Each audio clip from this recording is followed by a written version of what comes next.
Take a good long look in the mirror. Who you see is the product of 6 million years of unbroken history. You are looking at the end of the line, the last generation of what you could call 100% naturally evolved Homo sapiens. For all of recorded time, and all the millennia before it, our story was a brutal lottery of survival, written in tooth, bone, and sheer luck.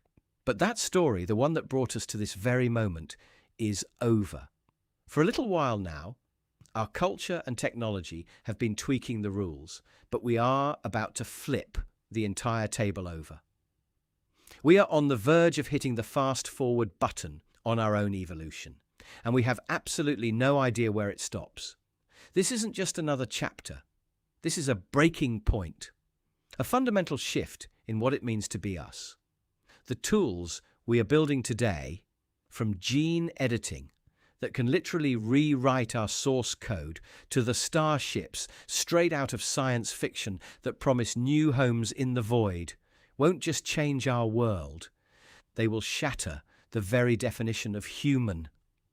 The changes will be so profound, they will make the difference between us and our Neanderthal cousins look like a minor dialect.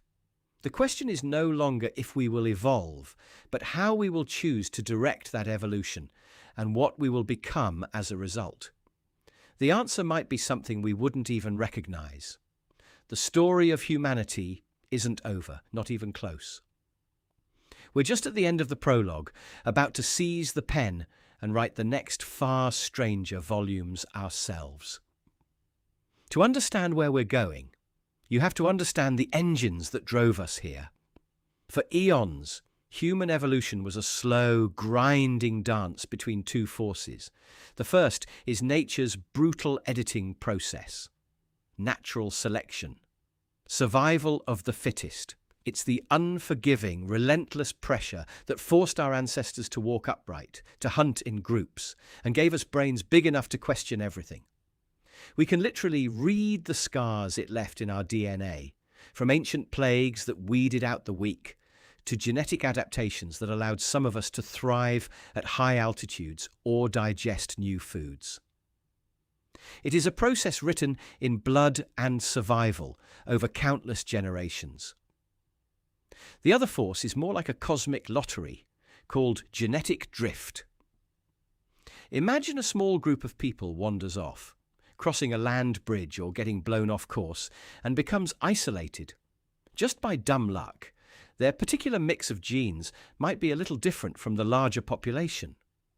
Maybe more of them have red hair or a specific blood type.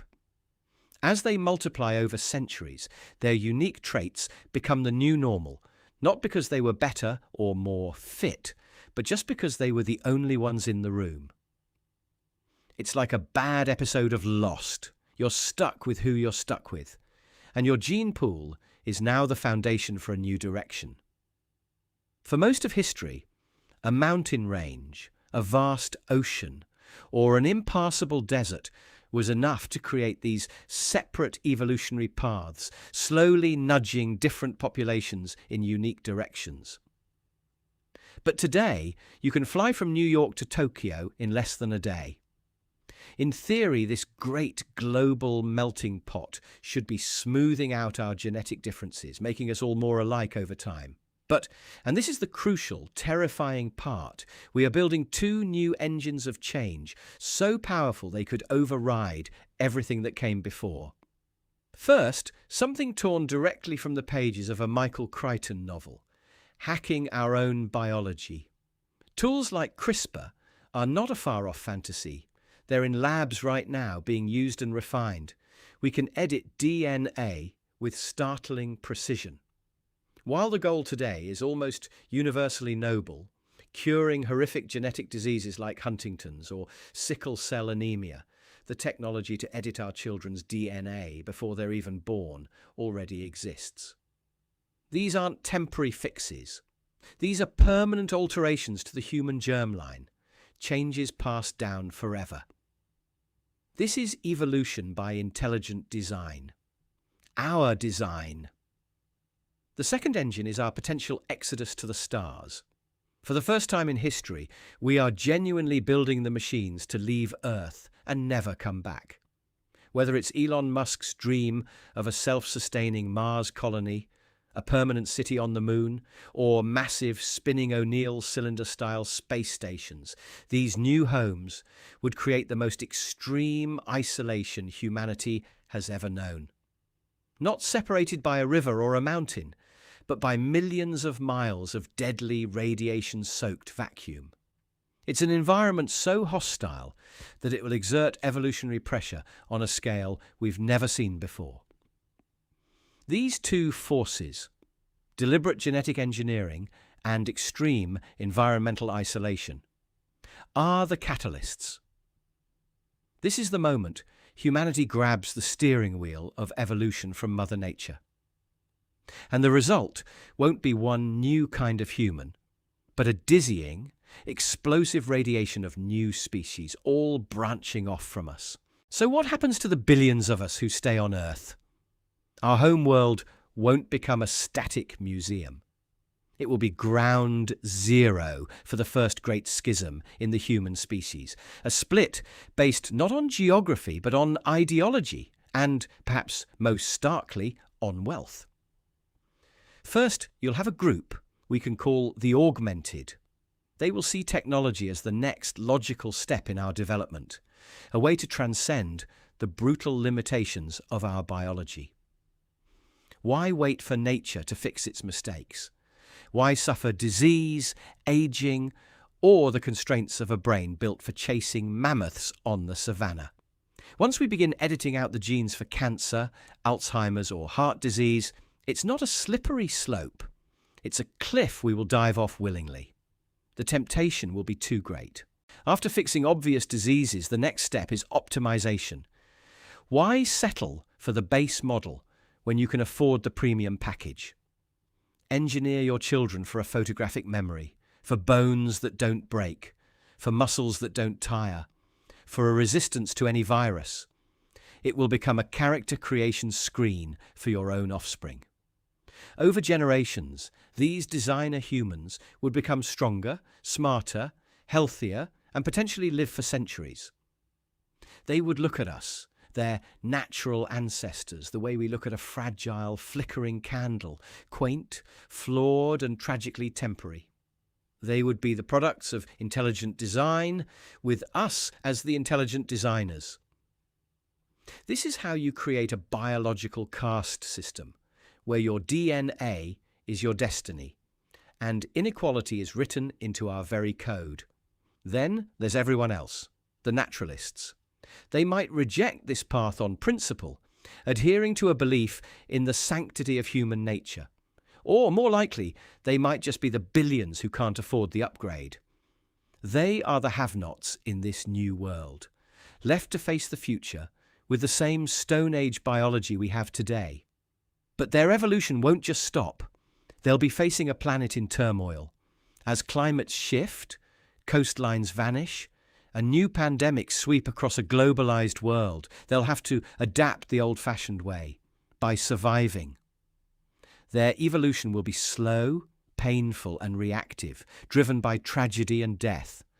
The evolution of the augmented will be fast, deliberate, and driven by desire. The evolution of the naturalists will be slow and driven by necessity. The two groups, sharing a single planet, would be on completely different evolutionary tracks. One branch of humanity designs its destiny. The other is forced to endure it. Over a few thousand years, that gap could become an unbridgeable canyon, separating two new human species living side by side. The other great split will happen in the cold, silent theatre of space. Space colonization is the ultimate form of quarantine. On Earth, a barrier is a mountain or an ocean. In space, it's the near-infinite radiation-soaked vacuum between worlds. Each new world, each isolated colony ship, will become its own unique evolutionary laboratory, running an experiment with humanity as the subject. Let's start with Mars. We'll call the descendants of its settlers the Martians. The first colonists will be tough, but their children and their children's children, born and raised on the Red Planet, will be the first true Martians. And they will be different. Mars's gravity is just 38% of Earth's. A child conceived and raised in that environment would be transformed. Over generations, bones would likely stretch, becoming longer and more gracile, while muscles used to fight Earth's heavy pull would diminish. Their hearts wouldn't need to pump as hard, potentially shrinking over time. The classic Martian could eventually look eerily like the grey aliens of UFO lore. Tall, thin-limbed, with large heads and frail bodies. For them, a trip home to Earth would be a death sentence. Their cardiovascular systems might fail under the strain. Their bones, adapted to a lighter load, could shatter under their own weight. They would be prisoners of their new home, bound forever to the red dust of Mars. Then there's the invisible pressure of radiation. Mars has no global magnetic field to protect its surface from cosmic rays.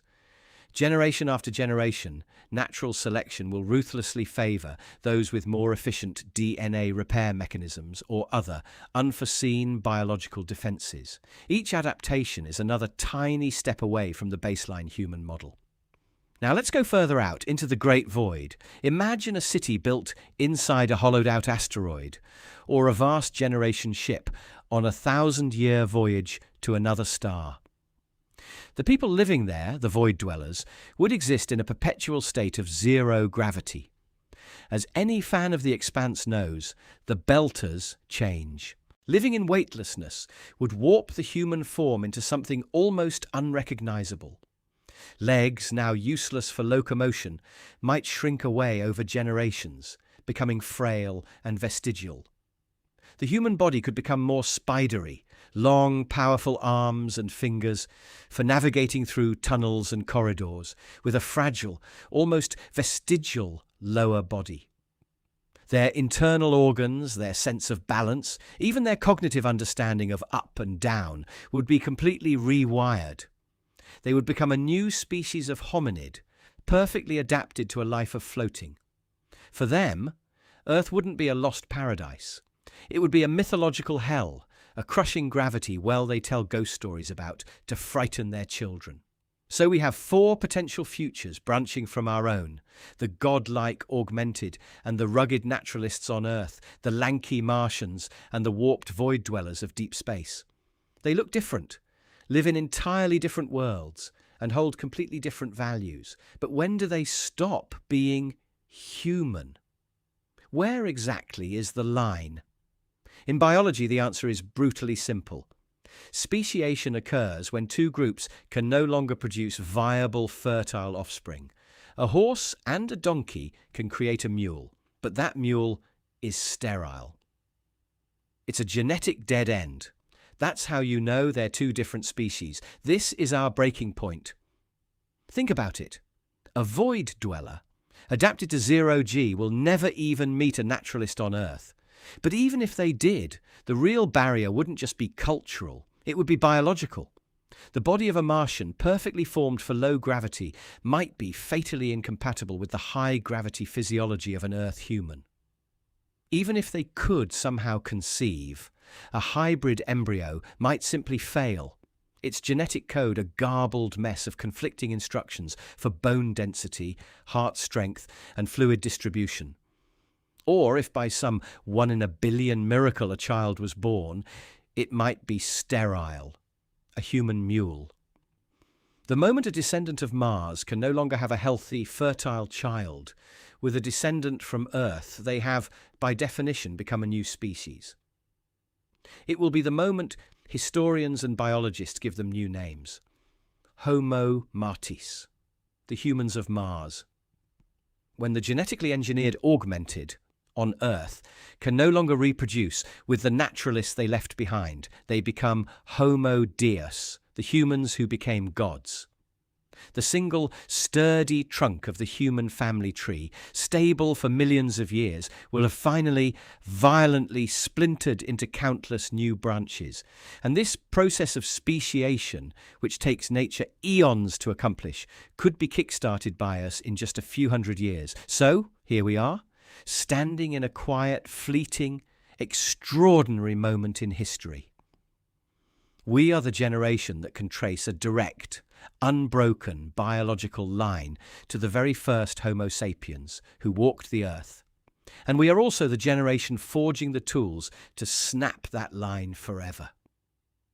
The scenarios we've talked about, the augmented, the Martians, the void dwellers, are just speculations. They are thought experiments. But the forces pushing us there, our relentless drive to master our own biology, and our primal urge to explore and escape this planet are very, very real. We are the pivot point, the last generation of pure humans, perhaps, but also the common ancestors to 1,000 different futures. Our descendants, scattered across worlds and divided by genetics, will be strangers to us, adapted to lives and environments we can't even begin to fathom. They might look back at us the way we look back at the Neanderthals, a primitive, necessary, and ultimately extinct step on a much grander journey. To them, we won't be family. We'll be fossils. A museum exhibit labelled "The Last Organics." It's a terrifying thought, but it's also profoundly awe-inspiring. It means the human story is so much bigger than we ever dreamed. We are not the final chapter. We are just the beginning of a new explosion of intelligent life, a species finally breaking free of its cradle and reaching for the stars. We may be the last of our kind, but we are also the architects of everything that comes next. If this journey into the future of our species sparked your curiosity, subscribe and join the conversation. What do you think humanity's next step will be?